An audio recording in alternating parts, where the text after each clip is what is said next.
Hey, yo, what's good, family? Y'all know the sounds, y'all know the names when you see them. It's Idiots with a Podcast. We back in the building. It's your boy Mike, and you know we got a brand new show for y'all coming today.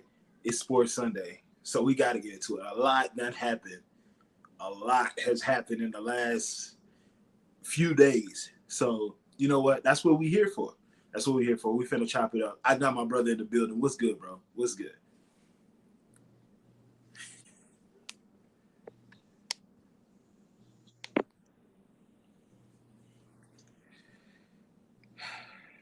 What's good?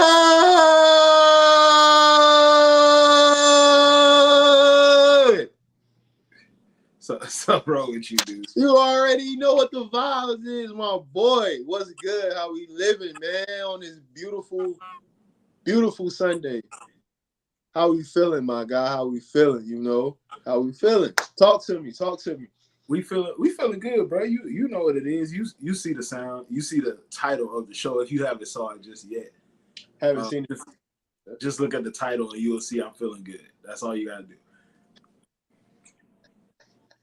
That's all you gotta do. All it says is Shout out Noah Lyles for this one. Let's chop it up. Let's we chop got to, it we got up. to, and we got to. Yeah, like he said, shout out my guy Noah. But world champions of what? Y'all know what that is. Y'all know what that means. So while we here, let's chop it up. We gotta start off with it. We have to. Biggest story in sports right now. Uh, we sweep the basketball golds at the Olympics once again. Shout out to the USA Olympic teams, everybody that participated. Shout out to y'all for just going out there and doing y'all thing, man. Everybody that participated, everybody that won a medal. Of course, we came home most medals once again. Tied with China for the most gold medals at 40. Um, and greatness, man. That's all. That's all I can say about it right now. Is greatness. We got to witness it, and I'm so glad we got to witness it because it's not just in one place. It's not just one person. It's all over, from swimming to track and field, um, boxing to just so much, bro. It's just always fun to watch it every 4 years. Come together, watch the Olympics, basically as a one big family, and just see so much going on. Did you get to watch anything other than basketball? Bro, to be honest, obviously, I was busy, so I couldn't really check out everything. I saw a few things. I saw the track and field. I definitely saw Noah Lyles. I saw his bitch ass. Try to act like something wrong with you and all this other shit. This nigga came out on the scene and all dancing and lit and everything. Soon as you lose, oh, I got COVID. Like, come on, man. Like we not. You lost, bro. You didn't want to go. You won bronze. Salute. You did bring home a gold. While you was in the Olympics though. So I will shout out to you for that. But yeah, bro. Like, dude, he's very arrogant. Like, and that's I guess that's just confidence. Who knows? I don't know. But anyways, shout out to everybody who participate. Definitely the women track teams. Shout out to them.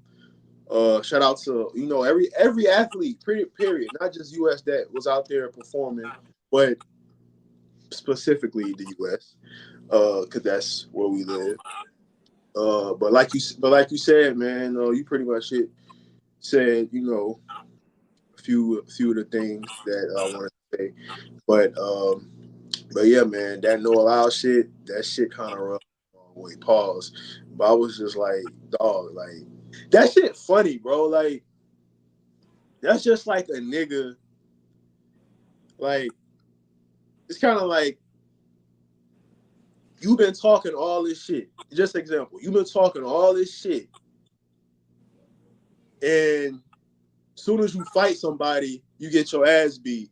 And then when you lose, shit, my shoulder was fucked up. Nah, my nigga, you got your ass whooped, bro. Like, them niggas left your ass, like, for real. Like, bro, them niggas left your ass. And yeah, they would have left me too. Cause I'm not fast. So I get it. So I can talk. Cause brother, I wasn't there. I was watching like you should have been since you had COVID. I mean, come on, bro. I'm just saying, if you got COVID, why the fuck is you performing? I just want to go out there and give it my best. Nah, bro, you came out there too late like you always do. You gave your little routine and you got your ass whooped. But I know why you jealous, bro. I know why you jealous. You mad because Anthony Edwards getting more love than you. That's Hey, like man. that's Hey, like a personal opinion. Nah, fuck that. I'm lit. Fuck that. I'm lit. So it's kind of fucked up, you know. It's got, bro, how old now Noah Lyles is? 27, 28 years old. Anthony Edwards just turned 23. In 4 years, in 4 years, this man is going to be way bigger. I'm talking about Anthony Edwards. He's going to be way bigger than he is now. Pause. So, you know, we just gonna look at that from a global standpoint, you know, especially if he starts winning, making deep playoff runs. But yeah, man, that's the one thing I took away from all this. Bro, I nigga Noah Lyles is a whole ass nigga. I'm gonna just say that he's a whole ass nigga. But aside from all that, we about to talk some hoops, my guy, because I'm just so glad we as fans we got to watch three of the best players of their generation play on the same. I'm so glad we got to watch the greatest shooter of all time do what he do. LeBron James, the fucking, hey, wait, the wait. fucking, No, the no. fucking Say it, goat, the say it, fucking say it, goat, say it right. We got the to watch. We got to watch the best shooter of all time, the best scorer of all time. that's Melo. Fuck that, KD. I'm biased. I'm biased. No, you can say that. You can say that. That's cool. But Melo is gonna forever be the greatest. That's fine, bro. That's fine. No, But no yeah, you Melo right though. disrespect. But greatest shooter of all time, greatest scorer of all time, and the greatest player of all time, all on the court at the same time, closing out the finals. You know what I'm saying? It's just, hey, man. Can I say something? Now, I was gonna say this. I want to say this. Devin Booker and Anthony Edwards were reminiscent of, break it down. Devin Booker reminded me, and obviously they don't play the same positions. He reminded me of how Carmelo, when he came into like '08, '12, well, '08, 2012, and 2016, really 2008 and 2012, how they wanted to see how he would buy in doing all the little things that they said he couldn't do, like playing defense and, you know, being a team player and stuff like that. Devin Booker, I feel like, did similar things. And like just being a role player and like shooting the ball, like, bro, let's just be real. If he basically he's basically a better version of Klay Thompson. He was performing like a better, like in that role, like that 3 and D type role. He was doing similar things like that. But the reason why I bought Melo, like I said, he was doing all the little things, like how they said Devin Booker, he was just a scorer and all this. Well, Devin Booker is a hell of a defender. He showed he could do that. He showed he could rebound. He showed he could do the little things. That's reminiscent of the '08, you know, that type of Melo where, you know, how they was questioning him coming into the Olympics. And Anthony Edwards was the '08 D Wade of the, like, coming off the bench, you know, showing his spurts. Hey, I could be one of the best, if not the best player on the court. I can impact the game defensively and obviously offensively. I can hit, you know, clutch buckets when needed to be. And obviously, it's no need to speak on the other two guys, well, other three guys. We already know what they did. And Steve Kerr bitch has finally played KD with Steph and Brian, so that was something I was happy to see. What started, you know, him with Brian and Steph. But yeah, bro, that was definitely one of the best things I've ever seen watching basketball. And They all had clutch moments throughout this whole Olympic run. But them last 2 games by Steph was just magnificent. I was like, I knew we weren't going to lose the France game. Like, I'm gonna just say, I knew we weren't going to lose that game. No matter what France did, I just knew we weren't going to lose that game. I was more worried about the Serbia game, obviously, more than the France game. But Steph is Steph, bro. He's still greatest shooter of all time, bro. I'm not giving him best point guard of all time label yet. I can't do that. Magic still has that for me. But when we talking top 10, brother, he has to be in that 8 to 10. He has to be in there. For me, he's in there. I'm gonna say this. I'm gonna say this. This is just from me, and I've always been. I've always been a Magic 1, Steph 2 guy. I'm willing to go 1A, 1B now. I'm willing to do it. I still have Magic just because, bro, his fucking numbers, like, in a short span, and then obviously the finals MVPs, the league MVPs. If you're talking about careers, like full resumes, Magic resume is better. Like there's no question about that. But just watching Steph, like people were saying, I see what it feels like to be a Warriors fan in that 2015 to like 2018, those years. Yeah, I understand. And it's nobody on the court that could have did what he did in those last 2 minutes against France. That was ridiculous. Like, and it was set up so perfectly because, like you said, you got the 3 greatest players of this generation on the floor together, and regardless of who had the ball at what certain time, it was always going to be a mismatch for France, no matter what. If you switch it with the person that was guarding Steph, Brian got the advantage. If you try to stick and play up and try to double, LeBron gonna find the open man. And then if you swing it over to KD, he can make the decision to go one-on-one like he did against Serbia, or when he made the decision against France to go right back to Steph because he had the hot hand. Bro, that pass. Oh, what can you do? That pass. What can you do? And shout out to everybody on the team, man. It's so this team was so for me. There's so many similarities to the 08 team from this one. Not in the fact that I want to compare as far as who's the greatest team of all time, like Olympic team, because 08 got my vote. But when it comes to the roles that people played, it's like, similar. It's a lot of similarities. Like everybody brings it up, and this is the whole debate: who was the best player on that 08 team? It's the same player who was the best player on this 24 team. It didn't change. He was the best player. The closer, that conversation can be a little different because there was games where Bron closed, there was games where KD put the dagger in, and there was also this game where Steph just went bananas. But if you put it together, you could say Bron was Bron. Yeah, Bron was Bron. You could say, I'm looking at the roster, and yeah, we gonna get into that question because I'll let you know why I picked the 08 team. But Bron was Bron. You could basically say, just looking at it, you could basically say Steph played more of a.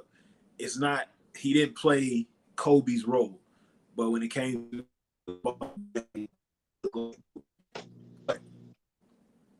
when you talked about Anthony Edwards coming off the bench, I think about it's not Melo.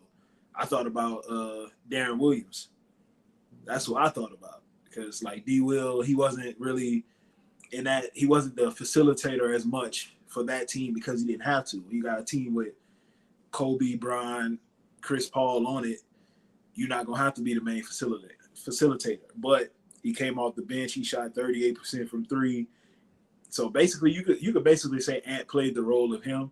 Well, not him. I would say Ant played the role of D Wade more than that. I would say Devin Booker played the role more of Darren Williams, and I would say Carmelo and KD was similar in what they did. Like, of course, KD came off the bench most of the games outside of France, and when Melo came off the bench, that man was lighting it up. So yeah, it was definitely some similar roles. The big men was a little different, but it was similar. Like we had Dwight Howard and Chris Bosh basically. That was our two big men, and Anthony Davis and Bam basically looked like them too. Basically, that's basically what it looked like, just in different ways. So a lot of similarities. But let's get into that since he brought it up. Greatest Olympic team of all time. Everybody holds on to the magical run and the magical games that the 1992 team played in. Let's just say I looked at a lot of those games and who they were playing against, and nah, we're not doing that. I can't get that to them. Whenever you know finishing up your just magnificent expertise, my brother, I will enter the chat because I'm just listening. It's just even when you look at it, like everybody gonna say, well, they was winning their games by this much, and they didn't need certain players to be what they were. But the best player on that team was Charles Barkley. I know Michael Jordan gets a lot of love, and he was on the team, yes. But if you put those guys on the floor and you line them up, who was the best in those Olympics, and you line it up against the 08 team, Charles Barkley against Bron, nah, we're not doing that. Kobe and Mike, cancel them out. They basically the same person. Kobe not gonna let Mike win. Mike not gonna let Kobe win. Now, if you want to go after that, we're not gonna mention that other guy that but who? Chris Mullin. Who? Wait, mention him. Who? No, we're not mentioning that pedophile. But yeah, Chris Mullin, Clyde Drexler, Patrick Ewing, Scottie Pippen, David Robinson, Larry Bird, Magic Johnson. I'm gonna just say this: Larry and Magic ain't doing nothing in 2008 against Dwayne Wade, Chris Paul, and Melo and Darren Williams. They're not. Them boys, they was washed. Them two was washed for sure. Larry and Magic, they was washed. I don't care what you say. Clyde Drexler always thought he was the man, but we're not doing that. So I'm gonna be honest with you, dog. You honestly, you don't even gotta break it down. I'm gonna just be real. Then we can move on. One team has fucking LeBron and fucking Kobe on the same team, and they fucking damn near prime, whatever you want to say. The other team, I mean, yeah, they got Mike Barkley, but I'm not picking no team if you got LeBron and fucking Kobe, let alone Melo and Wade, bruh. Fuck. And then, bro, these niggas was playing fucking CIA agents. Like, who the fuck was these niggas playing? What the fuck we talking about, bro? I'm tired of niggas always talking about 1992 this, 1992 that. Bro, these niggas was playing CIA agents and taco makers. Bro, what are we doing here? What are we doing here, bro? That nigga said CIA. What are we doing? Oh my goodness, dog. What is wrong with you, dude? I'm just being real. My nigga, like, what the fuck are we doing here? He said CIA agents, bro. Bro, I'm just being real, bro. Best player they played against was fucking Tony Kukoc. And we all, no disrespect to Tony Kukoc. He was a legend. He had a Tony Kukoc, he had a solid NBA career, but nah, my nigga, nah. we talking about we talking about the 08 team here. And to be honest, I don't think they better than the 2012 team. I think 2012 better too. I would just say that. Cause that's Bron and his fucking Miami Heat Bron. That was Miami Heat Bron and OKC KD. And that was KD when he was coming off an NBA Finals loss. I mean, like, bro, he just averaged fucking 30 in the finals in his first finals. Bron coming off his first finals. Fucking Kobe still had a lot left in the tank. I mean, Melo still was that nigga. Like, what we doing here? And I think wasn't that the year KD was the MVP, right? No, that was 2012. That was Bron. That was Bron MVP year. No, like the Olympic MVP. I think KD won it, right? I think he did. Yeah, because this one was the only one. Bron been there 3 times. This was his first time winning Olympic MVP. Yeah. I don't think. Yeah. It probably was. Because look, also if you want to go look at the stats, even if you want to break down how they bring up 2024, the 2024 team, bro, Wade, Bron, and Kobe, they all averaged 15 plus. This team, they all didn't average 15 plus. I mean, I know KD. Okay. They didn't give MVP in 2008, 12, or 16. That's why Bron don't have one, because he would have won it in 08. Yeah. He would have won it. Yeah, but like I was saying, Bron, Kobe, and Wade, they all averaged 15 plus. Steph, KD, and Bron, I think Steph averaged 14, Bron averaged 14, and KD averaged like 12 or some shit like that. Because obviously he would have averaged more if he would have started. But anyways, but still, like, I'm not picking no team over the 08 team. Yeah, 08 got the to me, 08 got that shit. Like, that's just what I think. 1992, fuck out of here, bro. Fuck out of here. No, I don't give a fuck about them old niggas. All you 50 and 60-year-old niggas who want to hold on to Mike and all that other shit, fuck out of here. We're not doing that, bro. I'm not allowing that. I'm not allowing that, bro. I'm gonna say this, since we talking about this, let's try to. I'm gonna try to keep it current, because I don't want to reminisce on all that. 2008, the best Olympic team ever, but let me just keep it current. I just want people to understand fully what we got to witness. Like, you watch an Olympic team, and the 3 oldest players on the team was the 3 best players on the team. And the oldest person, I believe, I think he was the second oldest person at the Olympics. I think he won MVP. Because I think was it Serbia that had a 41-year-old or something like that? I just find it funny when people. Let me start over saying. I just find it funny people want to question Stephon Marbury. I just find it funny when niggas like that want to question why he the MVP. He been hating on Bron. He has. So from the start to finish, it's clearly he was the most consistent player, and he did it all facets of the game. This is the thing that I don't understand. If you literally watched all the Olympic games, people were saying Steph should have been sent to the bench because he was playing so bad. Until the last 2 games. The last 2, when he finally found his shot.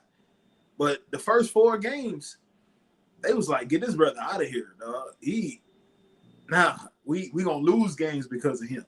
Now all of a sudden he find a shot, he closed out the final game, and all of a sudden, he should be the MVP. See, that's the problem. Once again, that's the same thing we do for the NBA MVP. One person do something so amazing in a few games, and they forget about all the consistency. When you got somebody that averaged 27, 8, and 8 for their career, and he only got 4 MVPs, you telling me he's only been the best player in the league 4 years? No. He's been the best player in the league for about 15 years straight. y'all get that fatigue in y'all minds and y'all forget there's more than just scoring to the game. Like Steph was literally a liability on the court on both ends for the first couple games of the Olympics. People was talking about, well, if we don't get KD back, we ain't gonna win nothing, which was true. I even said that. I ain't gonna lie, dog. If we really want to be real, outside of these two games, I'm not so sure he was playing better than Devin Booker. Devin Booker was the third best player for the entire Olympics until the last two games. I mean, and he had moments. He had a couple games here and there where he looked like he was good. But when we talk about being consistent, it was LeBron first. After that, you could have said Anthony Davis, because even though he didn't score much defensively, that man was, I think he averaged like 4 blocks a game, literally coming off the bench when he should have been starting, honestly. But if you want to be honest, you could have said Drew Holiday was more consistent than Steph was, because Drew did what Drew does.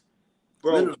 I've noticed, like, since he's gotten older, it's like people with, like, they're paying attention more to his game now than what they did when he was actually, like, prime Drew. Yeah, because I think it's more because of where he's playing at.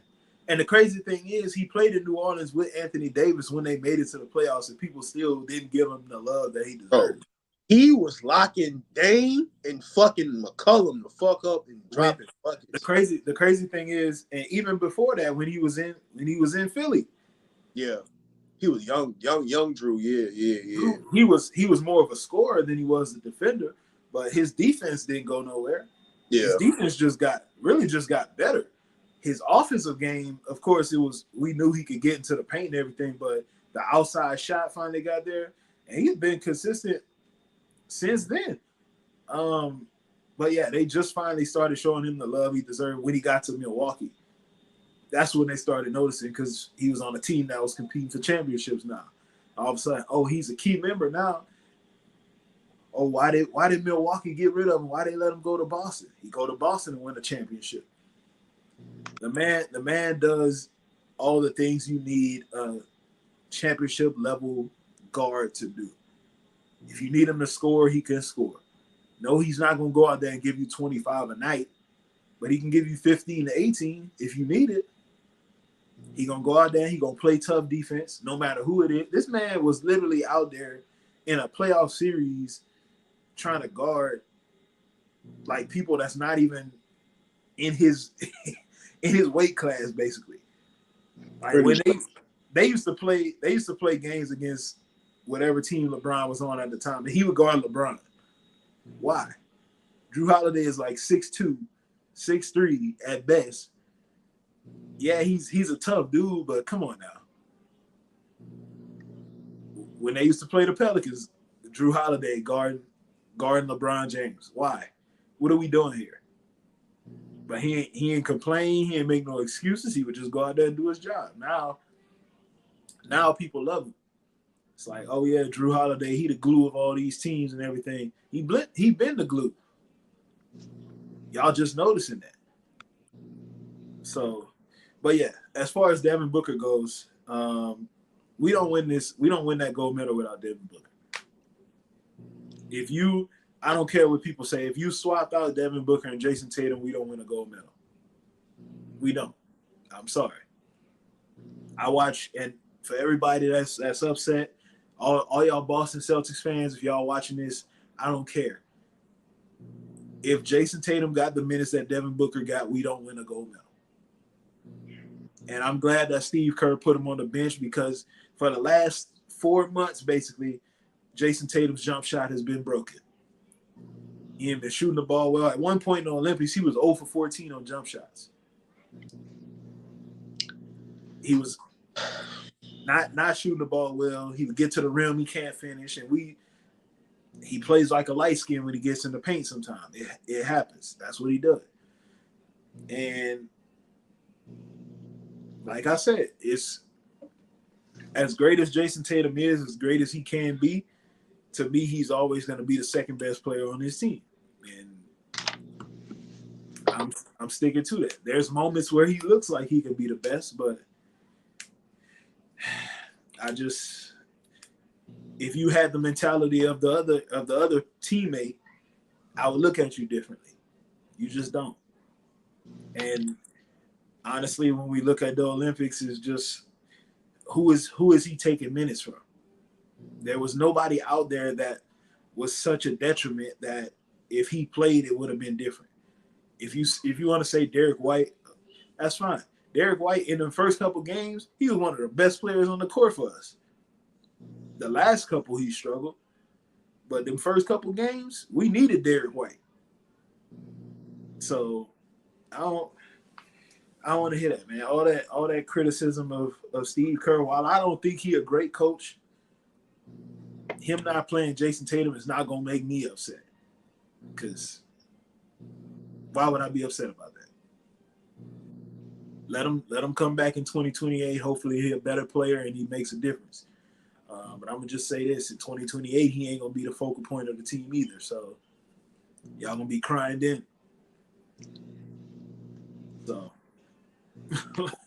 like I said, but yeah, let's get back to those three guys. And I tweeted this the other day. I said I don't think there's a better big three in any generation of basketball than these three. And I'm trying to find one. I guess the only ones close for me would be Magic, Bird, and Jordan. That's the only ones close. 2000s. Who would you say was the big three then? Kobe, Shaq, Duncan. Nah, brother. Nah. You taking this? Bruh. Hey, I don't know, bruh. The reason I say that is because... No, I'm not saying you wrong. I'm saying you're taking this three over over that three? Yeah. When it comes to this level of basketball, yes. Oh, Olympic basketball? Yeah. I got you. But even then, even if you started a team, even if you say let's start a team with those three guys, put two other guys on the court with them, I think the team with these three guys would be better than the team with those three guys. Nobody stopping Shaq. Let's get that out the way.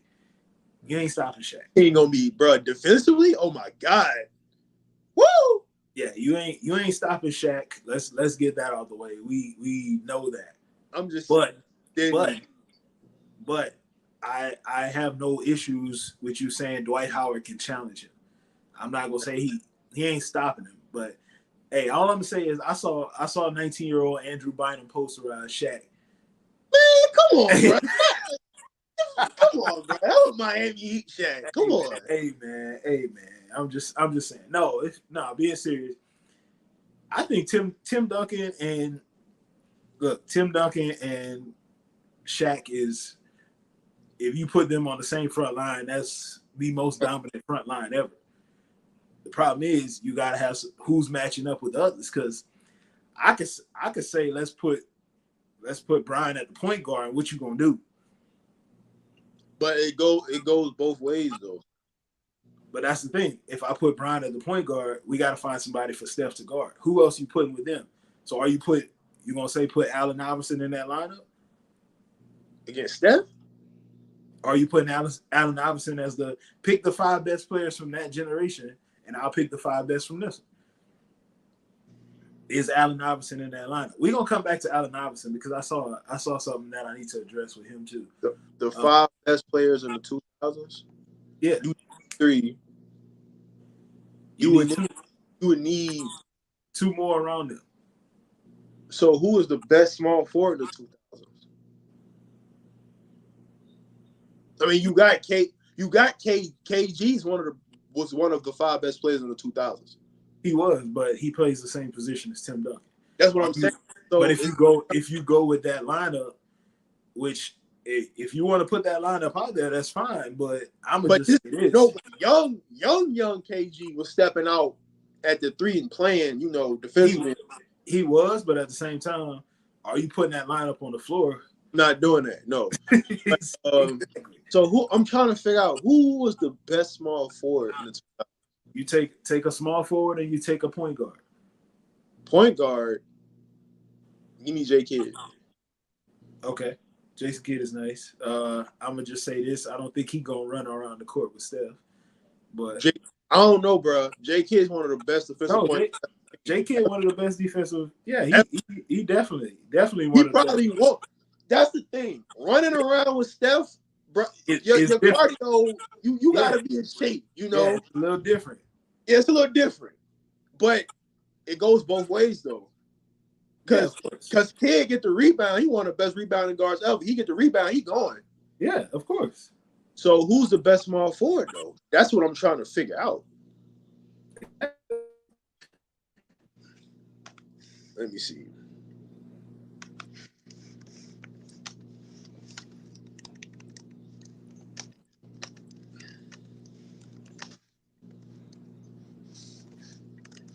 Are you gonna say Paul Pierce?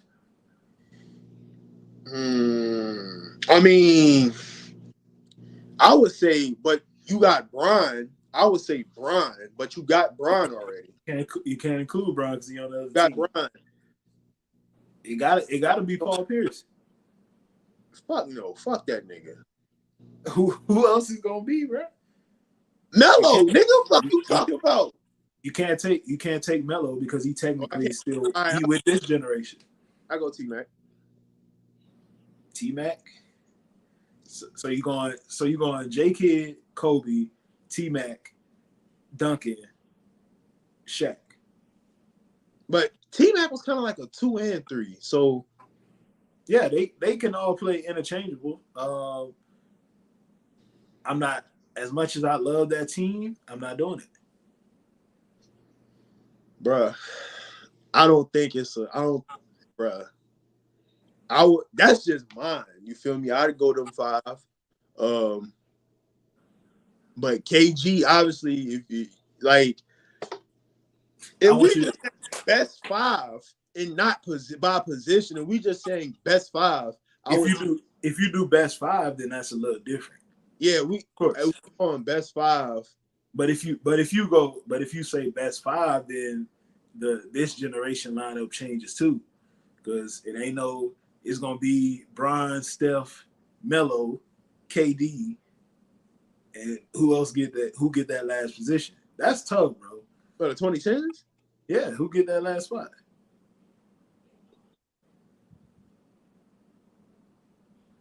Like I said, it's no positions. Just think about it. Well, have at least one big man though. It gotta be Dwight, because the 2010s. It gotta be. Who else is gonna be? Bro, of the 2010s. Who else is gonna be? Dwight. It's Dwight. It's Dwight, Jokic, or Embiid, bro.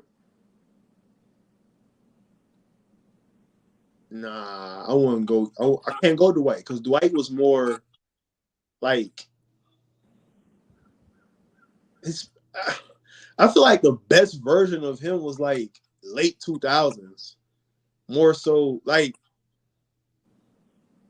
2010s, not Dwight. Best version of Dwight was from like 2007 to 2011. Basically. Yeah, something like that. Well, I don't know, man. Yeah. So do you gotta say Jokic? The best 5? Who? Okay, you got Steph, KD, Bron. Are you going PG? Are you going not PG? Are you going Melo? Or are you going Kawhi? Objectively, I'm going Kawhi. Bias, I'm going Melo. Then that's tough. And that's the thing. Both of them and say fuck it. That's the thing for me. Like, I'm looking at it. If you go best 5, then it's hard for me to find a big man that can match up. You gotta go Kawhi. You gotta go Kawhi. But Melo will bust his ass. Pause. But you gotta go Kawhi. Okay, so best 5 of the best five of the 2000s would be AI. You got to include AI. AI over T-Mac? You have to include AI. The way they hold AI. Yeah. AI over T-Mac, for sure. So it would be AI, Kobe, KG, Duncan, and Shaq. No. Hold on. What you mean, no? I'm trying to think. Oh, you said KG, right? Yeah. All right, hold on. I'm tripping. I thought Yeah, you I just... was gonna say, what you mean, no? Who you taking off? I feel like J Kidd needs some love, though. But if you're taking the best five, you taking J Kidd over AI? Hey, bro. Hey, this is I have something because another podcast was talking about AI and they said you just had to be there to witness just how great he was, and they were saying he was better than Steph Curry. All I'm gonna say is this: as much as I like AI and love that run that he had in 2001, You saw that 04. I'm saying. he not.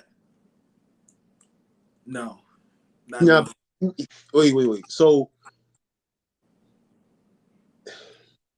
they two different players. They are. They play two different ways. They're two different guys. Of AI, man, but I love AI too, man. One of the pound for pound, probably the toughest player to ever play the game. But the problem is everybody says his game would translate so well to this game. Yeah, it would. But we see a more efficient version of him already with Kyrie. So how much better would he be than what he was before? I feel like, the game different. It was tough as fuck to score in. And he was playing. That's one of the toughest eras to play. Like defensively, offensively, that was one of the toughest eras to play in, if not the toughest. Because nobody could shoot the damn ball. That's what I'm saying. For him to do that in the toughest era, he was one of AI is one of the craftiest players I've ever been able to play the game. He's one of the best bucket getters to ever play the game. The problem is he would get you 30 on 24 shots. That's not going to change when you put him in this era because there's still some players now that need 24 shots to get you 30. So shit. Who else was on the team that can fucking score? Eric Snow? Yeah, that's what I'm saying. That team I understand, but even if you put him on another team, like we saw it when he went to Denver, he was still the same level of player. There was nothing that really changed, and he had better talent around him, and he was still that same inefficient scorer. Would his efficiency go up a little bit more? Yeah, but also at the same time, while the defense was better, the game is now really more athletic. So it's not just big men blocking your shots. I mean, it's fucking Victor Wembanyama standing at the basket now. Like, so the original question is he a top 5 player of the 2000s? I mean, who else is there? I mean, unless you want to say like Dirk or somebody, and now you got all big men. So, I mean, technically, I think Dirk is above him, but like, I mean, I think that 5 you said is pretty accurate. KG, Duncan, Kobe, Shaq, and who was the last one? AI. Yeah, I think that's pretty accurate. And that's what I'm saying. The only true advantage that the 2000s has, honestly, is the front court. And you're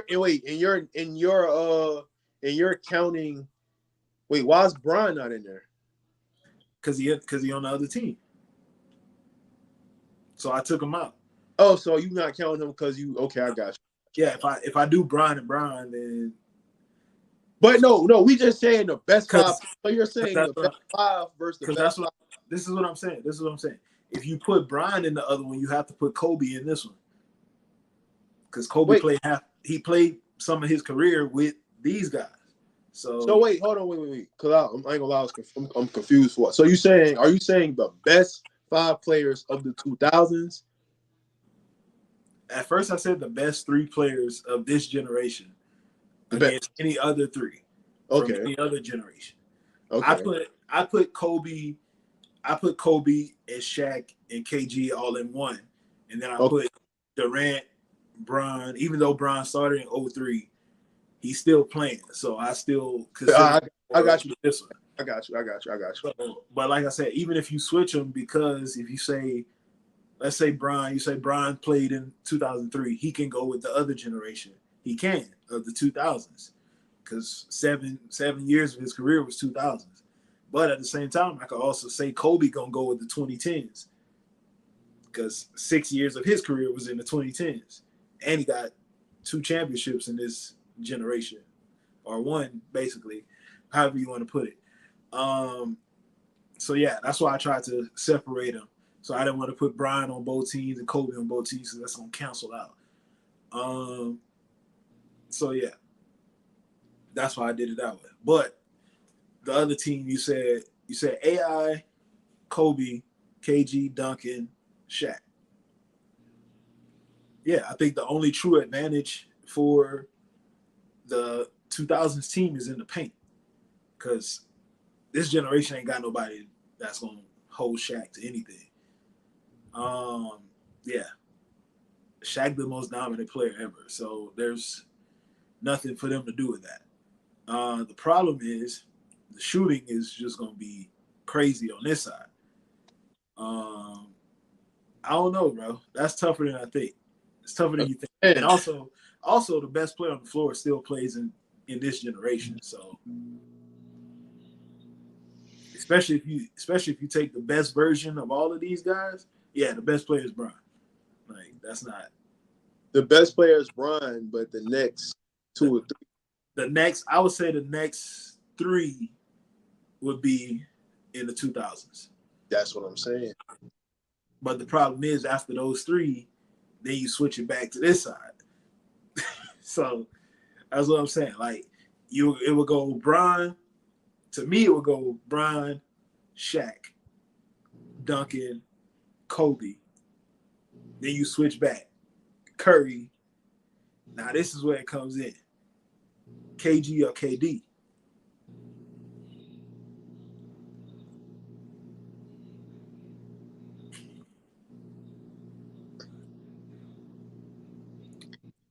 I would probably. I would say this. If we taking the best versions of them, give me KG slightly. I would probably lean.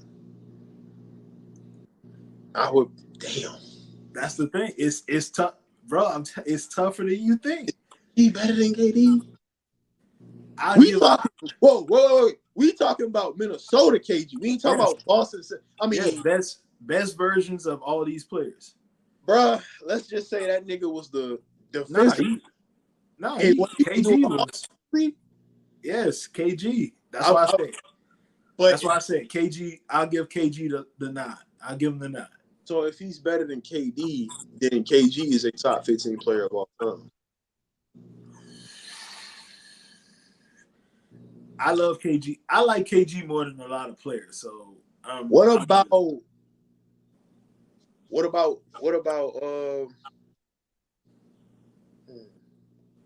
D Wade? Ooh, I think D Wade better than him, by the way. But. So you would say Steph, Wade, Bron, KD, and well, if you do it that way, I would take prime D Wade, and I've said this before. I have AI as the 3rd best shooting guard of all time. I think D Wade is better. I think we don't need to question. We don't need to explain. Yeah. But just for the people who gonna watch this, act like a nigga don't know shit. Yeah, we don't need to explain that. Bro, Wade was on the route he was taking. He was going to be like, it was always Kobe and Wade. The route he was going after that finals championship, I remember those questions, those MJ comparisons. I remember. I was there. All I'm saying about that is if Dwayne Wade knees don't go out, we having a totally different outlook on his career right now, because they not losing in 2014, and honestly, I don't know if Bron leaving South Beach after They 2014. don't lose. They don't lose. They're not losing. They might not lose the championship. Honestly, No, they wouldn't. They wouldn't. They don't lose in 2011, even though D Wade was still that guy. That was probably the last best D Wade I seen. But they don't lose. Yeah, they don't lose the finals if his knees never got fucked up. even But let's just say they lose 2011. After that 2012 Olympics, Dwayne Wade knees was shot. He gave everything. He gave everything he had in that 2012 Olympics, and then after that, he was getting carried a lot. He had games come he here and he there. he played in the 2012 Olympics. Did he? No, no. He just played in 08. I just realized he only played in 08. He only played because remember his knees was already fucked up. No, his shoulder. Remember he injured his shoulder. Oh yeah, that's true. That's true. In He did. 08, but yeah, they was questioning if they should actually pick him for 08. And then he came in with the ball Yeah, lead. Like, that's why he didn't play in 2012 because he was hurt. Yeah. Yeah, but even in 08, they didn't know if they wanted. They was unsure if they wanted him Yeah. on 08. In 08, Yeah. his knees was bad in 08, and they was like, we don't know if he's gonna be able to play, but he ended up playing, and they needed him. But yeah, 2012, he was Shoulder. One, I think it was a shoulder. Yeah, he by 2012, Dwayne Wade was But that's what I'm saying though. So it's like his but, prime was short, but he was still really, really, really, really good. That's crazy. That's crazy because that changes the dynamic of that matchup. You got Steph, Wade, Brian, KD. And I'm just saying, I'm not with listen, I tweeted this. I love and this was before when Steph did his last two games. Because I think Quinn Cook said something about the two, Curry and Wade. Yeah. I love what Curry did the last two games. I love it. I mean, I love it. You feel me? I love it. That's some of the best Steph I've ever seen. But we talking 08 D Wade, Olympic D Wade, bruh.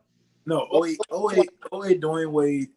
If you compare him to this Curry, give me 08 Wade. Yes. 08 Wade was just yes. They don't win that goal without him. Bruh, Brian was the best player. Kobe was the closer. But when there was something, when they got in trouble and there was a struggle going on, they would put Dwayne Wade in the game and he would change the whole dynamic of it. That's just how impactful he was. Why do people bro? I don't think people understand, bro, what that man Wade was do, bro. Like he wasn't a good 3-point shooter. But the mid-range, getting to the bucket, getting to the free throw line, posting up, and in transition, playing defense, he was good at so much. It didn't matter about the three ball. I mean, he would have his occasional threes where he would pull up, but like I said, he was so good at so much. It's like it was just crazy, bro. Coming off that pick and roll, going downhill. Oh my god! It's the thing that we've fallen in love with the 3-point shot. People forget that when you can get to the basket and score efficiently, you don't need the 3-ball. That's why people try to downplay LeBron so much. They'd be like, oh, his jumper ain't that great and he get most of his points at the rim. Why would you not get most? When you shoot 70% at the rim, why would I not get to the rim? But that's the thing, though. Bron can score everywhere on the court. Exactly, he can. But if I can get to the rim, what's the easiest shot in basketball? A layup. That's the easiest shot in basketball. For some people. Except for that one dude at the halftime that had the glasses on and he threw the ball in the stands. But we're not gonna get into that. Some people just not athletic at all. But if I can get to the rim at will and I can make 7 out of 10 shots at the rim while being contested, why would I not shoot at the rim? That makes no sense whatsoever. That shit made me so sick now. Niggas be on a fast break and they want to pull up for a 3. Nigga, just go to the fucking hole and draw a foul. You ain't Steph, nigga. The fuck you doing? But yeah, man. Just getting back to it. This run was incredible to watch, man. And just being able to see those guys share the court, the only time we'll ever be able to see it. Everybody talking about we need to see this in the NBA. No, you're never gonna see this. These guys, this is not. You might see Steph and Bron. That's about it. You're not gonna see Steph, Bron, and KD on the same court, unless it's an All-Star game. That's the only time you're gonna see it. But watching them and having to see them go back to their teams and the way their front offices are after watching this is disappointing because all three of those guys still playing the game at a high level. Bro, they're still in the top 5. I don't care nobody. I have no issues with that. I don't. Listen. Luka, Shea, and fucking and who? Yeah, Embiid and the rest of these new niggas, bro. No, it's clearly just niggas. The franchise holding shit down. 3 of them guys. Look, bro, it's no order. This is the top 5 in the NBA, and it's solidified. KD, Steph, Bron, Jokic, Giannis. I don't care what nobody else got to say.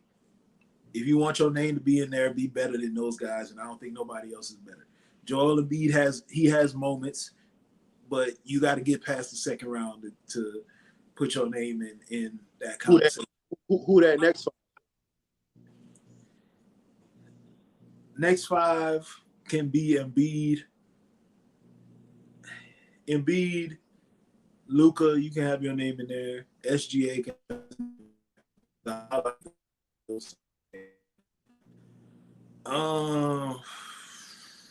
Wait, who you say after SGA? Embiid. You said Embiid, Luka, and SGA. Yeah. All right, so you got 2 more spots. The last 2 spots, man. I'm gonna just say this. I think Anthony Davis' name has to be in there because I think Anthony Davis and Ant. I can't put Ant there yet.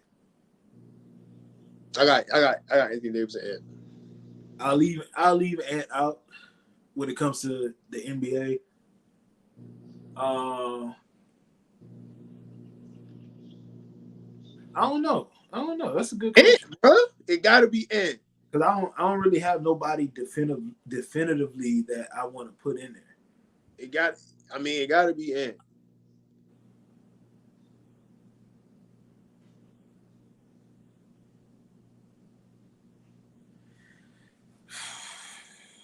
I don't know. It might just be.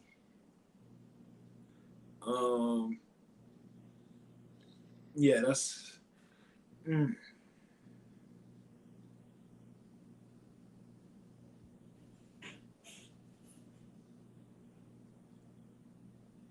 It might just be, bro. It might just be. Or Jaylen Brown. I'll just say.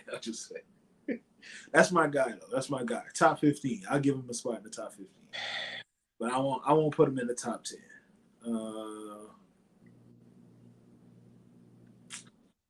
Yeah, I don't know. Ant might have to get it by default. Honestly, if you play on the team with Karl Anthony Towns and Rudy Gobert, I might have to give you a spot because, yeah. Hey. Hey, you know what? Nah, forget all that. Take Ant out. Give me Victor Wembanyama. I don't care. I'm going there. And like they said, this will be the last Olympics you ever see Victor Wembanyama not be the best player. If that's the case, take Embiid out and put Victor in and leave Ant in. I'm fine with that. I have no issues. But are you putting him in there for potential or like what we doing? No, I think he's that good right now. He just plays in San Antonio. Like it's just – they're not trying to win anything. Yeah. Yeah. Hey, all I know, listen, 2028, this shit get no easier. I I see the whole conversation about how people saying, "Oh, the world not that much closer to us than they think they are." This, that, and the other. No, they may not. If you talk about from the top to the bottom, 1 through 12, no, nobody's roster is ever going to be able to compete with ours. But them top 3, 4 guys on some of these teams, hey, bro, we gonna have some issues. Because honestly, we walk into the Olympics in 2028. I'm just listen, dog. We talking about in the next 4 years. I know I saw big men named Bam and Chet. I love Bam. Chet has to show me, but I wouldn't be mad if he's there. The problem is other teams are gonna have their young guys that's coming up. Like you talk about France, I believe they're gonna have still have Victor Wembanyama. Um, isn't Wait, Alex Sarr the one that just got drafted? Ain't he from France? uh, yeah. So we don't know what he gonna look like. I'm hearing a lot of Cooper Flag. Cooper Flag gonna be nice. Why is Ace Bailey not getting that love? I'm just being honest. Why? Honestly, I haven't watched much of either guy. I just know Cooper because he's going to Duke, and I don't like Duke. So. I know why he's getting that love. Chill out, bro. No. We're not skipping over this. Hey, we're bro, not skipping over this. Chill out, bro. No, we know it ain't no chill out, bro. When do I ever? Chill out, bro. Chill out, bro. No. See, chill, bro. Chill. This is the. I'm not saying he don't got game. Cooper Flag got game. Cooper Flag. This has. I'm not talking about any of this. I have no idea. I have nothing of substance to add about Ace Bailey because I haven't watched anything. Let me say this. Cooper Flag has game, but the love and the hype he's getting, I know why he's getting that. You know why he's getting. Even though I'm not gonna say that because you say you haven't really watched too much of him. I'm gonna just say this. I know why Cooper Flag is getting all the hype, and yes, he does have game. Like I said, he has game. But like I said, I know why he's getting all that hype. And for anybody that's listening, you know why he's getting that hype. It's 2 reasons why. I don't want to say it, but you can put this on the stage though. What he just said. I'm gonna say this. I'll say this. I don't know much about Ace Bailey, but I do know. Ace Bailey is a wing, bro. Like I do know what he talking. I do know about AJ, bro. I do know about that guy. Dog. Now we talk about Cooper Flag.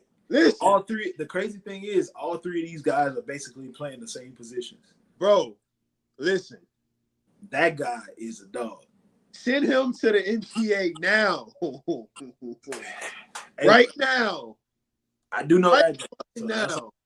That's all I'm gonna say about that. I know that guy. Send him to the league now.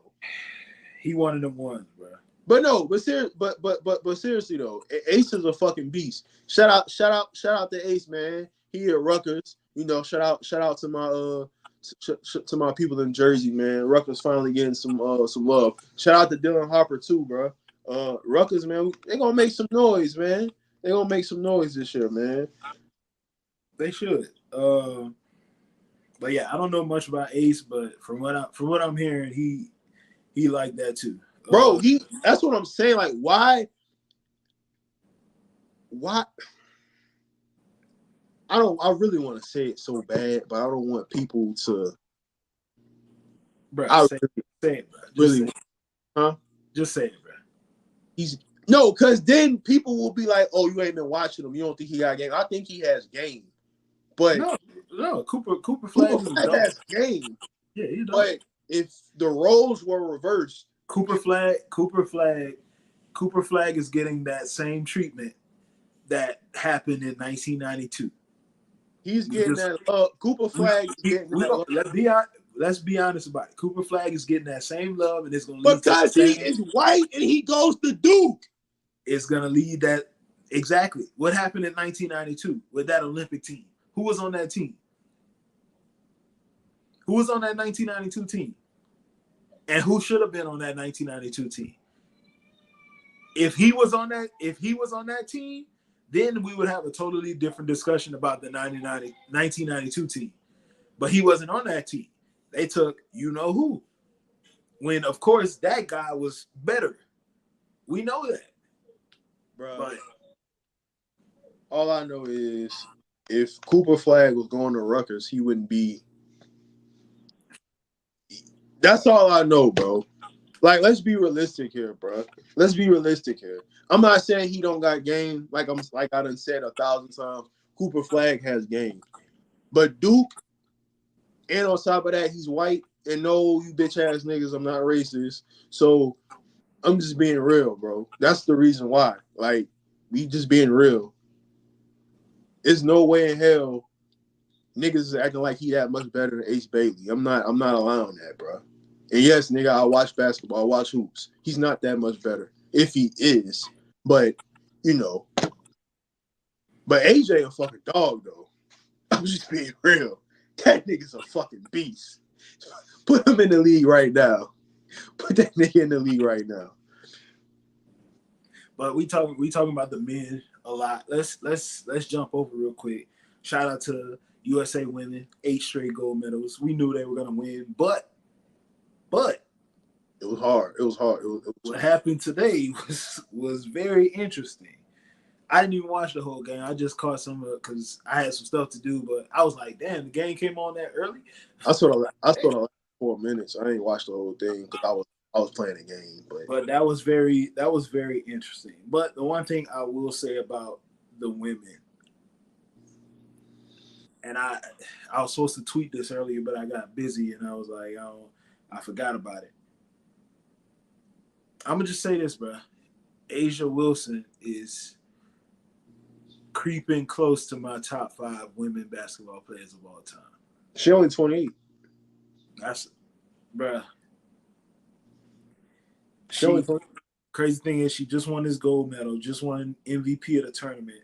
She finna go back to the WNBA. They finna resume the season. She finna win MVP in that league. If she win Finals MVP again, a conversation will be had.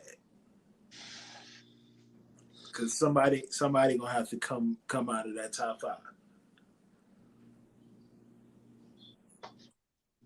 Hey, you ain't hearing nothing from me. I don't have no rebuttal for that. You know, hey, I'm with you. It's tough, man, because I got that top of the line women and the debates is just crazy, bro. Like you got Asia trying to put her name in the list. You got Maya Moore, who was a fucking dog. You got Cynthia Cooper, one of the greatest players to ever play the game.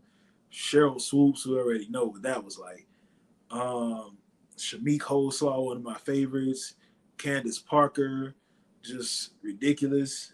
Brianna Stewart, literally the only female basketball player to win 4 straight tournament MOPs. Like that's not even heard of, bro. Like literally, she walked on to UConn as a freshman. They go undefeated, win a championship. She tournament MVP, unanimous All-American 3 times and 4 times. 3-time National Player of the Year. Then go to the WNBA, win a championship and MVP. Bruh. Resumes don't get no better, bro. Like, dog. Like Cheryl Miller, Lisa Leslie, dog. This is just crazy. Like, that white girl name should not be in the discussion with any of these people. So Who? You know who I'm talking about. Not Stewie. No, Brianna Stewart deserves to be in that Who the conversation. other one? Caitlyn. Not yet. Nah, she can be there one day. She Right gonna. now, even if we talking about greatest college players, her name don't need to be in that discussion. She was a great scorer. I think like when it comes to entertaining, she's up there. Yeah, when it comes to the Watch. She's player probably that people want to watch, yeah, her name could be in there. She's top 3 as far as what we want to watch. But if we talk about the best of the best, she ain't in the top 10 of college basketball players for me. I'm sorry. I didn't even get to watch Cheryl, but the highlights that they have of her is just she was way ahead of her time. I know how good Reggie was, and if she was beating Reggie, then I'm just saying, bro. Any chick who get their own suit, you was a fucking bucket. and If you that's in the '80s, bro. Like, 90s, you know what I'm saying? Like, and then we know what Maya Moore did in college. We know what Stewie did. Candace Parker at Tennessee, Shamik Holslaw. The list goes on and on, bro. It's just too many, bro. It's way too many names. Cheryl Swoops, Louisiana Tech, legend, greatest player to ever come out of Louisiana, women's basketball. No, it's just way too many names for her name to be up there. And I like watching Caitlyn. I have nothing against her. It's too much. It's too many names, bro. Way too many names. I honestly don't even think she's the best point guards ever played. Like Ivory Latta is sitting right there. Like I'm not taking her over Ivory. it's some bias in that, ain't it? Of course, Bias. of course. Ivory Latta is. I'm just saying she follows me on Twitter, so I gotta give her some shout outs. Hey man, hold on, bro. You gotta get on the pod, bro. What you doing, bro? Hey, bro. I told you, relax, Bro, bro. cause I got some questions. I have a lot of questions. Relax. Since you got a lot of questions, you said you had some questions that we got time. We got some time. We on perfect time. We on good time. We on chill. We on good time. All right. I should have wrote them down, but I'm trying to remember them. Bro, you literally have a phone in your hand. You can type it. Bro, listen, nigga, I've been on the move, bro. I ain't been having time, so I got a freestyle off my head. All right, so let me ask you this.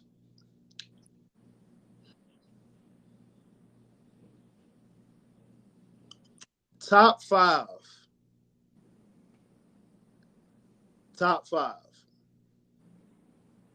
Now, I think we did this question with Rich and Paul. Shout out to Rich and Paul.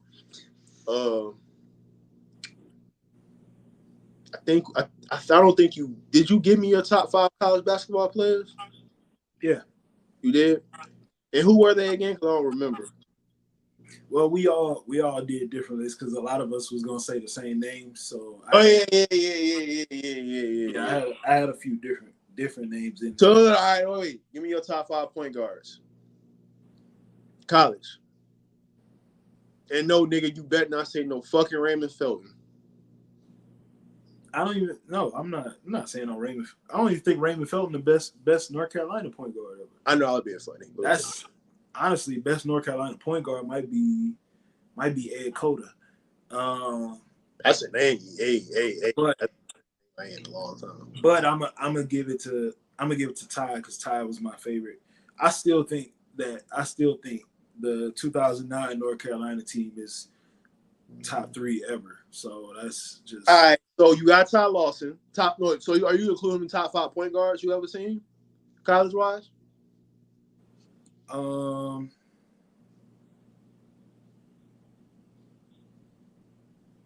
This ain't objective. This is just to you.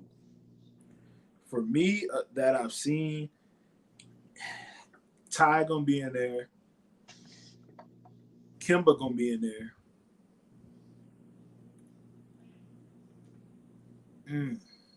It's some names, bro. Cause that's the thing. I really want to put.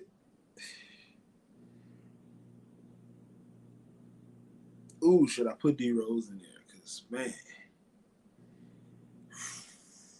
I'm gonna put him in there for you. I'll let him. I'll let him have a spot.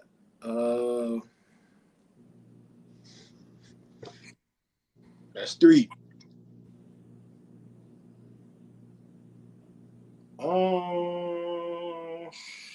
Sheesh.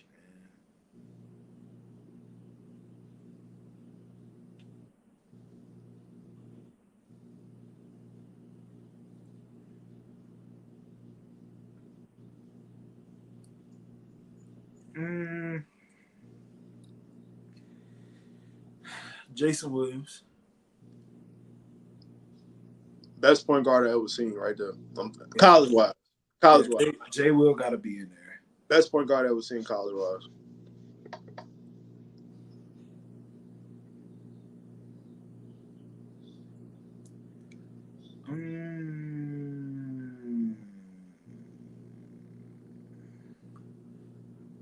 That last spot tough because AI was tough.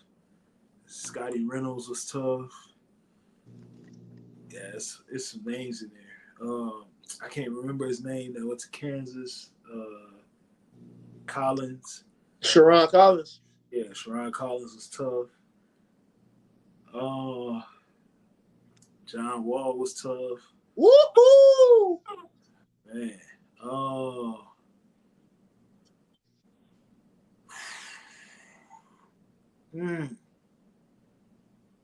TJ. What about TJ Ford?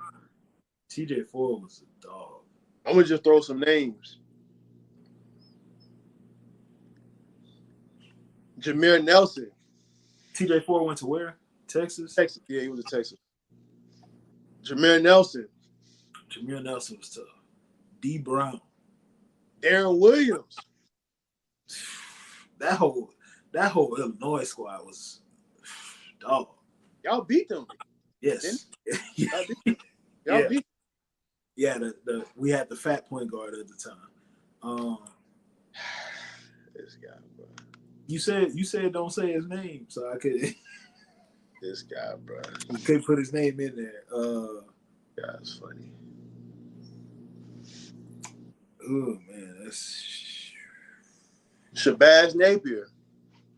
Shabazz was nice, but I can't give him the nod over a lot of these.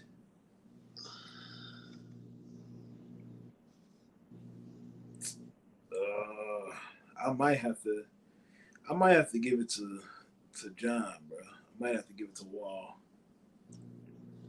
I ain't gonna lie though, Mateen Cleaves was nice too. Team was cold. Team was cold. Team was definitely cold. Trey Burke was cold too. Man, that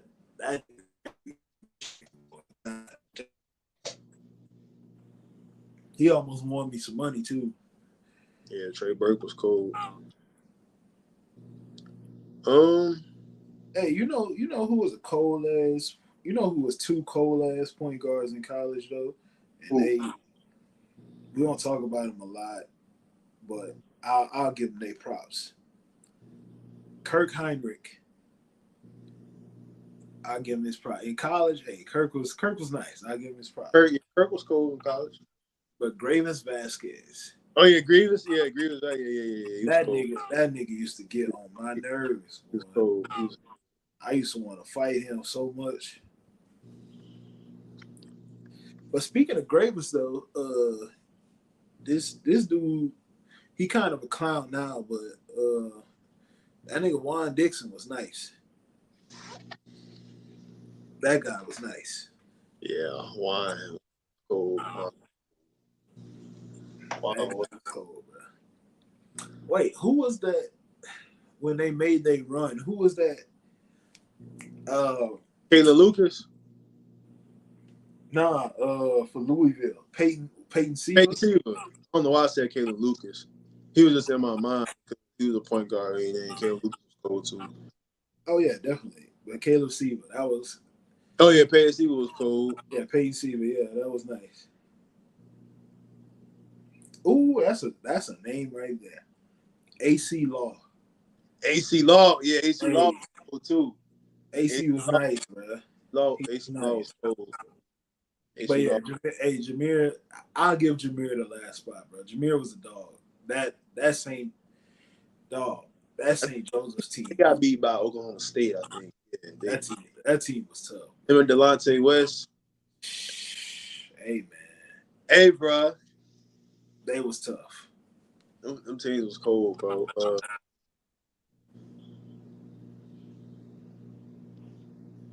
I know you said Kemba Walker, but what's my man name? What was the other guard? AJ Price for Connecticut. He was all right. Yeah, he was nice. AJ Price was all right. Kimba, I just got to give Kimba. Everybody, the way people talk about Allen Iverson running 2001, that's what Kimba did for UConn that year. And the difference was he won it. Bro. When you talk about somebody stepping up in big moments, bro, going through that Big East tournament, the shot against Pitt, then going through the NCAA tournament, all he did, then, bro. I remember he played against Kawhi, San Diego State. Man, bro, that man was so bro. Kimba was that nigga. He still is. Even though he retired, he's still that nigga. Shout out to Kimba, man. He was killing everybody, bro. There was nobody that could stop that man. That's facts. That's facts. So yeah, that's mine. All right, okay. What you got, bro? I know you got some more questions, bro. Oh nah, I want to revisit. So I said KD or KG. You chose KG. So is KG a top 15 player all time? He got to be if he better than KD. That's the thing. Is he better? You think he is?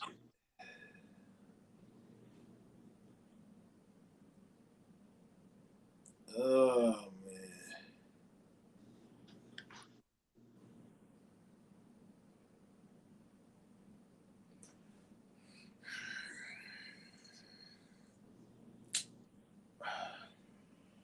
I'll give him a nod. Just yeah, I'll give him a slight nod.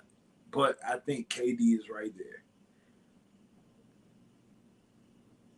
You think KG at his peak is better than KD at his peak? Yeah, because I credit both ends of the floor. Even though I don't think at his peak, I don't think Kevin Durant was a bad defender at all. I think he was an above average one. You just think KG is KG was a A+ on both ends. Like he could go out, he could give you 25, get you 13 rebounds, 5 What they assists. talk about what AD is doing, what AD do, even though obviously he be like inconsistent. KG was doing that shit on a night-to-night basis. So I'm with you on that. So you basically saying KG is the top all time. I'll give him that. All right, now let me ask you this. But I also think Kevin Durant is top 15 all time too. Okay, I got you. So do you have KD over Steph all time? I think you do, right? Player, like I said, player to player, I think KD is better. All right. Let me stop. Wait. Let me stop. So is KG better than Steph Curry? Player to player, yeah. Okay. But the resume is just it cancels that, and then I got you. I got you. But it's the same way with like for the whole Kobe Bryant, Tim Duncan argument. If I had to choose one to start my team with, I'm taking Tim Duncan. But if I had just one game, that's tough. Even though I love Tim, bro, Kobe just got that nostalgia about him. But like beat him in the playoffs more times too. Player to player, Kobe might be better slightly, but Tim Duncan resume is top 5 all time. Like there's not 5 people. I'll say there's not 5 people with a better resume. I say there's 4, but not 5.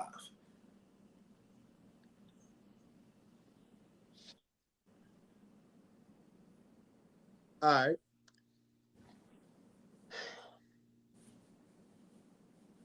Okay. So, I'm about to flip it over. Pause. Um, Rank these receivers: Ocho Cinco, Steve Smith, Andre Johnson. Steve Andre Ocho. Mm, I probably would flip flop Steve and Andre. I won't. The reason why, as great as Andre was, and I know his quarterback play and all this and other. Steve did things on the football field that Andre never could do, I would say this. and that also includes being a return man too. People don't remember when Steve was a returner. Yeah, That I man would got, say. that I would man got say. six. He got six return touchdowns in his career, and people don't even know that. I will say this. Shout out to Darrell Reeves. By the way, who they ask him about all the receivers that he Moss, Ocho, Terrell, Andre, Steve. He gave Terrell Slouch, Randy Slouch. This is prime Reeves, by the way. Um, Steve Smith, competitor, Ocho, competitor. And they asked him about Andre Johnson, beast. That's just for people who don't, really know who Andre is, um, or to describe him. So I got you. Um, hmm. And the thing, this is before we keep going. Steve to me, bro, is just Steve gets held in higher regard for me than a lot of people. Um, Steve played more games than Andre. Andre definitely got targeted more. Steve only had, I think, in his career, he's got targeted 40 times more than Andre, even though he played like 40 more games. Steve had 1,000 yards at 35. Crazy. Like, the craziest thing is, I still believe that Steve Smith is probably the best receiver that Lamar Jackson has played with.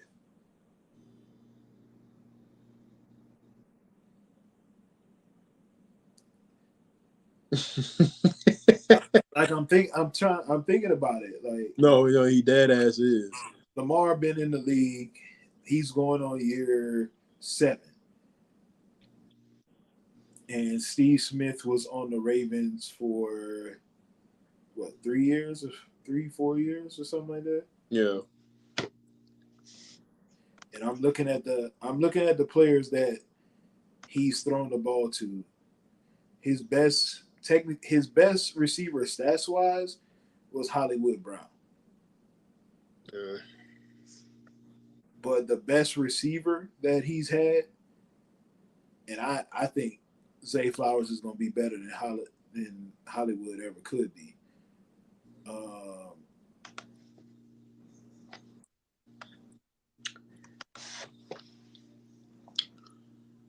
but did Uh, he play? Did he have Steve Smith? No, he didn't. So yeah, he's the best. But Steve Smith had 1,000 yards at 35. Wait, he did have Steve Smith, didn't he?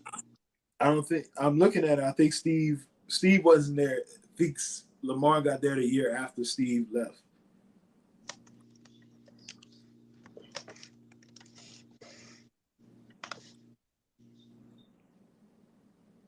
I could have sworn he was playing. I thought he did too, but no, it was with Flacco. Yeah. It was the next year Steve retired and then Lamar came in. But yeah, even if he would have been playing, that would have been the best one. But yeah, Steve had 1,000 yards at 35. Like All right, I got you. plus Cooper Cup did it but Steve, before Cooper Kupp, Steve Smith was the last receiver to win the Triple Crown. Gotcha. All right. For all those that don't know, that's leading in receptions, yards, touchdowns in the same season. Yeah. Just so for y'all that don't know. I got another one for you. Ben Roethlisberger. And you have to answer this. Ben Roethlisberger or Brett Favre.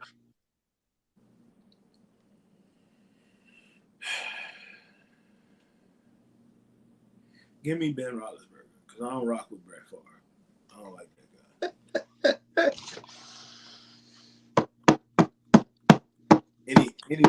Anybody that's willing to steal welfare money when they're a millionaire. That man said he stole welfare. What the fuck? I don't rock with you. Plus at the same time, Brett Favre, while he gets regarded as one of the best quarterbacks of all time, that's understandable. He was one of the worst turnover machines I've ever seen. He definitely is. And that pass that he made in the 2009 NFC Championship game that cost Minnesota a chance to go to the Super Bowl is still the worst pass I've ever seen a quarterback throw in a game of that magnitude. There's none worse. They literally had the game won. All he had to do was not turn the ball over. And this man decides to throw the ball back over the middle of the field for no reason at all. He could have ran out of bounds, got 5 yards, and just got out of bounds. But no, he wanted to be a hero. And give me Ben Roethlisberger. I don't even like Ben Roethlisberger that much, but give me Ben Roethlisberger. Oh man.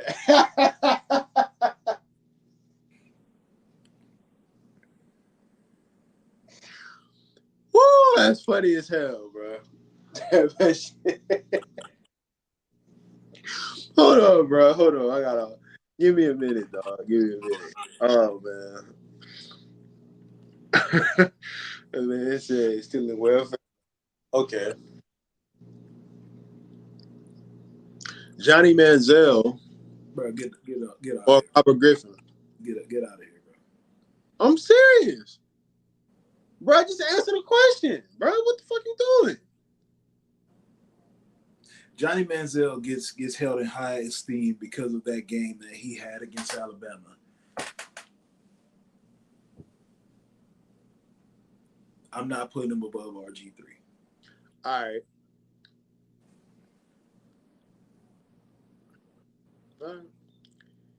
I disagree, but I'm not putting him above RG3 because no, I wish on that. But Baylor shouldn't have even won that many games, honestly. Yeah, Baylor shouldn't have won that many games. I'm with you on that. I agree with the RG3, but I don't know. His Heisman year, Manziel Heisman year, I definitely, Yeah, Johnny was great. Salute to him. I'm not taking him over RG3. Not doing that. You're not taking him over RG3. I agree with that one. But the one you said he gets held in regard because of the Bama game, come on, bro. He does. He does. That put him on the map. Yeah, I mean, but because like nobody was really beating him. He gets held in high esteem because of the way he played in the Bama game. The problem is there was other games on that schedule, and yeah, he had some great games, put up some crazy numbers. I know you struggled to let you, but the games that mattered the most after that Bama game, he ain't look too good. So that's all I gotta say about that. And I'm not saying he didn't deserve the Heisman or nothing like that, because he definitely deserved it. He said, "Good thing Florida caught him early." we was gonna beat him anyway because our team speed was just ridiculous. Yo,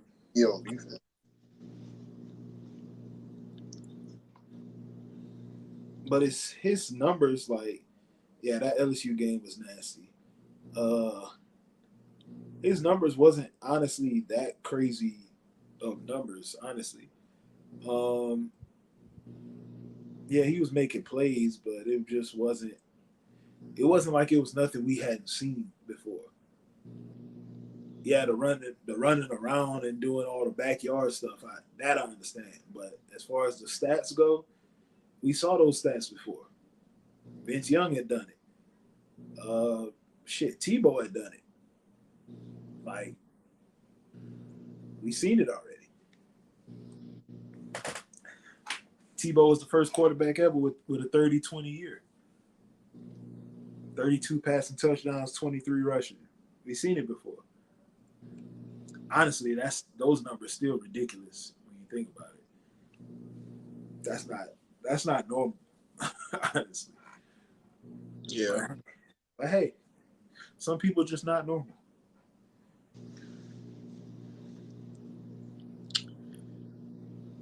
I don't really have no more questions, fam. I couldn't write nothing down, bro. I will say this because you brought up the Steve Smith.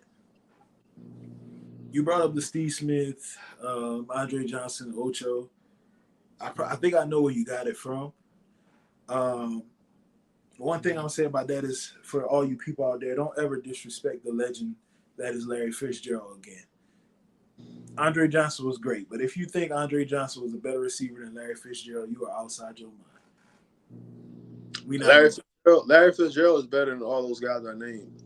Larry Fitzgerald is top 5 all time, and it's not debatable either. Where I'm trying to figure out. Is he in my 5? Yeah, he in my 5. He should be in everybody's 5. Is he over Megatron? No. Megatron is top 3. He over AB? Yes. Yeah. Megatron is top 5. Top 3. The top 3 receivers, well, honestly, if you want to be honest, the top 4 receivers should be solidified. Is Larry over T.O.? No. So Larry's 5. Okay, I got Larry's 5. I have T.O. at 4. You got Megatron over T.O.? Yes. I like Megatron more than I like T.O. So I have T.O. at 4. Megatron is 3. Jerry Rice is 2. Randy Moss is 1. Damn, that's crazy, bro. Like, that's literally my order. Like, no, Michael Irvin gets no love from me, bro. Bro, see, this is where you need to get off this podcast and stop watching. I'm tired of you Cowboys always insert niggas who ain't got no business to be where they at. No, wait. Let me take that back. Michael Irvin does get some love from me, but not as far as top 5 or top 10. I was about to say. Yeah, he don't get top 5 or top 10 love from me, no. Because he not better than AB. I don't care how crazy AB is. He ain't better than AB. They both crazy if you being honest. So, yeah, they are both crazy. No, nigga, it ain't about you asking a question. You a Cowboys fan. You can't. That's the thing about y'all, Cowboy. Y'all think y'all want to insert people in questions who don't belong. Like Emmitt Smith being the greatest running back of all time. He don't belong there. No, he don't. He don't. I can take over Emmitt right now and not be mad at all. At least. Emmitt Smith. Barry Sanders is 1. LT is 1. Walter Payton is 1. Adrian Peterson is 1. And if we just gonna be honest about it, Jim Brown is another. So, like, what are we doing here? Allen. Honestly, I like Marshall Faulk more than I like Emmitt Smith. So, what are we doing here?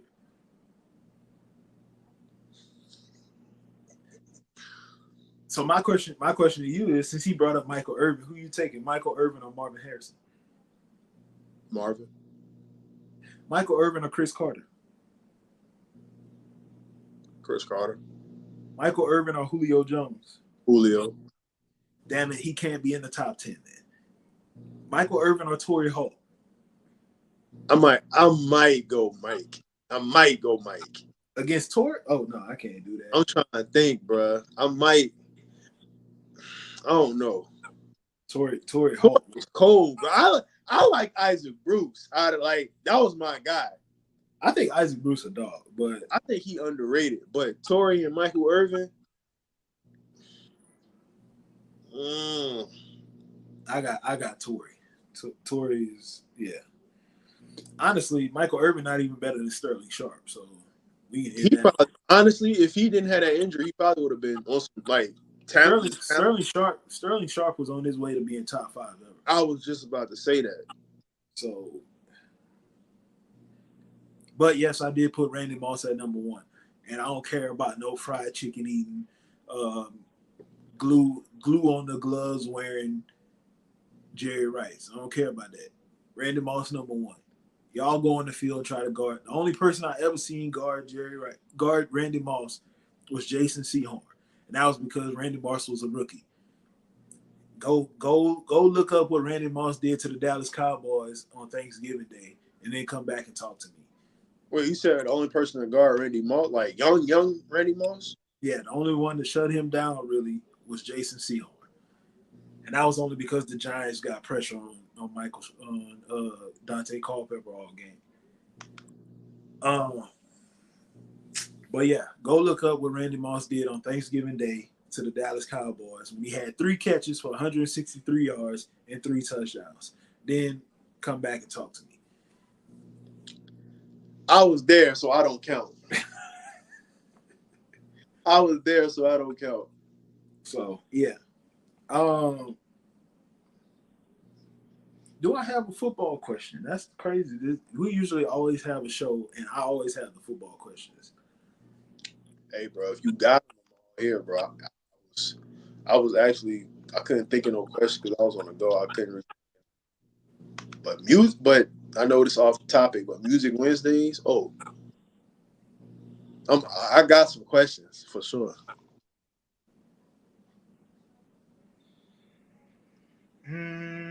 Or even if it's basketball, I'm with it.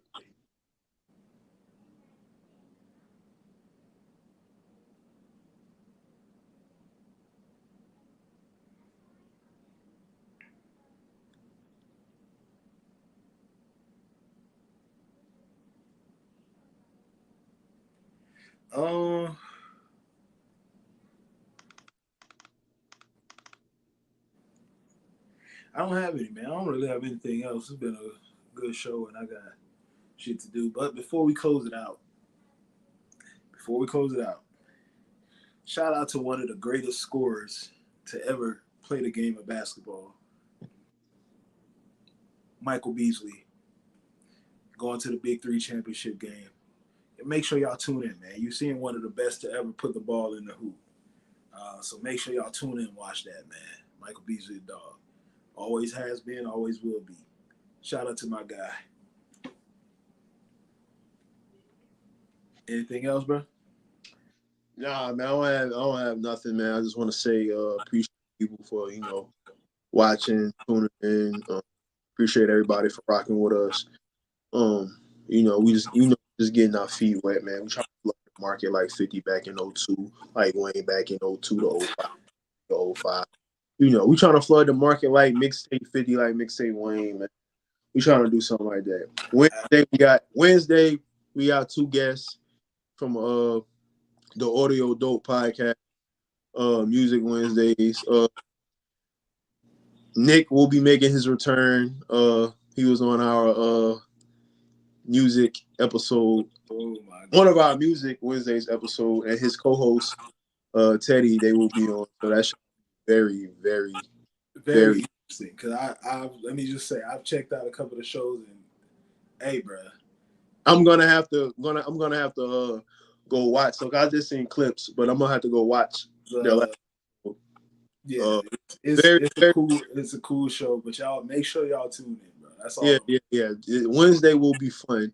Oh yeah, man. Whoever, listen. If you want to be on the show, hit me up. I'm gonna say it again. If you want to be on the show, hit me up, bro. I don't care who you are.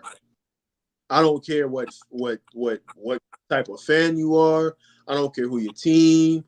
Hit me up. We can talk about anything you want to talk about. That don't mean, if you come on here and you start talking about professional rugby, I'm gonna be talking about it, or we only talk about it. Listen, I don't know shit about it. I just know they wear nice ass polos. That's all I know. So that's all I know. And listen, man. Shout out to all y'all. Shout out to every person in the world except for Noah Lyles, bitch ass. Fuck that nigga. I smoke for that nigga. He's a hoe ass nigga. Fuck that nigga. Yeah, bro. Fuck that nigga, bro. I don't like people who do that shit. You lost fair and square, but stop trying to act like you had COVID. Nigga, don't nobody get COVID for real no more. Even if they did, fuck out of here, nigga. Nobody. Hey man. I ain't gonna lie. You know still what I'm got people saying? who get it. Hey, shout out to Ike Hilliard. Shout out to the GOAT, Mike in New Jersey, man. Check it out. I want all the smoke with that nigga, bro. He a lame, bro. He listen, bro. He's a jealous individual. Nothing pisses me off more than people who are jealous of other people. And if y'all seen that article about Anthony Edwards and Noah Lyles, you know what I'm talking about. He's a jealous individual. I don't like jealous people. So yes, that's some hoe ass shit, bro. Shout out to the GOAT, man. Look, bro. Just check out the jersey, bro. Do it one more time for the shout out to the GOAT, man. Top 5 receiver in University of Florida football history. Y'all know the name, man. Y'all know it. Shout out to the GOAT, man. All I know is he's shouting out all these GOATs. Listen, bro. This man, Ivory Ladder follows this man. Ask this man, please, why he hasn't got her podcast. Because I have. Why are you doing this, bro? I thought we was boys. We definitely boys, but I have questions. Okay, fine, bro. Fine. We're gonna work that up. I have questions I want to ask. I got you, bro. We're gonna work this out. We're gonna set it up. All right, cool, deal. All right, man. All right, bro. I got you. I'll get on that tonight. No, tonight, because she might take it as jumping in the DMs. I don't want, Yeah, I'm just trying. I'll be professional and do it tomorrow. I'm trying to ship a basketball out there so I can get autographed. I'm trying to get a jersey. I'm trying to hook. What's up, my guy? I got you, bro. First thing tomorrow morning, I'm gonna be a professional and send her that message, and we're gonna try to get the connection going. All right, bet. Because I know she got connections in the WNBA too, and I want a couple of those ladies to come on the show. Listen, bro, I don't give a fuck if I don't care what sport you play. If you a professional, you always got a home here. We ain't big or nothing like that. Pause. So we not global. We just two guys hanging out talking sports, and we fucking idiots. Like literally. My dog said he trying to get flued out, bro. Chill. No. Chill. I don't want that. Me don't want that. I'm good where I'm at. Oh my goodness. I'm good where I'm at. We idiots though, like I was saying. So we are. And if you see the opening to this show, you'll know why. Fuck Noah Lyles. That bitch ass nigga. He's a hoe ass nigga. Tight ass braids. Fuck that nigga, bro. Lame ass nigga. Hey, bro. If you still rocking, nah. Let me not go there. Bro, you a 30-year-old man with. Never mind. 30-year-old man and your first name Noah. Fuck out. It is sort of podcast. Make sure y'all follow us on all our. No, bro. I don't want to get flued out, bro. Stop saying. Follow us on all our socials, Idiot Sort of Podcast. You can find us wherever you look it up. Follow our individual pages as well. We're going to have this up on YouTube later on tonight. Y'all can watch the playback. It's going to be on Twitter as well. You can watch the playback. Facebook, you can watch the playback. You can watch it wherever. We're going to try to get the audio on there as well so y'all can listen to the podcast, Google Podcasts, Apple Podcasts, wherever you find podcasts, you'll be able to listen to it. But this is It Is What a Podcast. It's been a pleasure bringing y'all Sports Sundays. Until next time, Wednesday, 7 o'clock. We got Music Wednesday coming back. Until next time, bro. It Is What a Podcast. We are out. Good night.